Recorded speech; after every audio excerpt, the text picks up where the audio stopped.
Ibhizinisi likatshwala iNanda lihamba phambili ngokwemibiko yesigungu Community Policing Forum.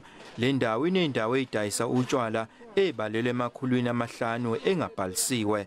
Enye yalezi ndawo ibhekene ngqo nepolice station, kodwa amaphoyisa athi yavalwa ngo-2018.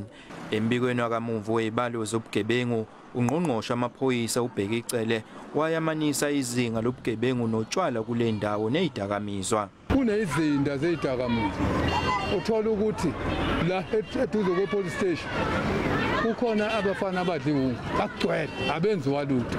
Ukushoda kwamaphoyisa nongaqashwa ngokugcwele komphathi station kubalwa njengezizathu zobugebengu. Indaba yokuqasha amaphoyisa la kuthina ihamba ngonwabi. Into yokuqala lawe eyenza ukuthi sibe nalenkinga esinayo ukuthi kwawo namaphoyisa amancane unoma uhleli uthi ayifike eveni kuze bengathi akafuni ukuza, kanti ingoba asalibele kwendawo mhlambe kunemeda mhlambe kunamacala oma rape. Amacala azokwanda kakhulu ngoba amaphoyisa mancane, umphakathi maningi ama cases abikwayo.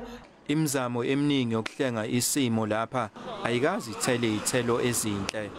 Kwenziwe ama-shortlisting bese kumele ukuthi kulandele i-interview kwase kuxambukela lezimo ze-COVID-19 ngenxa yokuthi omunye okade e-shortlistiwe as a candidate eteste waba positive kulento ze-COVID-19 kwase kuphoqeka ukuthi uhlelo-ke lethu kumiswa.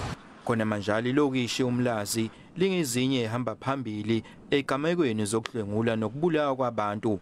Endabeni ze-SABC nginguvusi Khumalo eNanda eThekwini.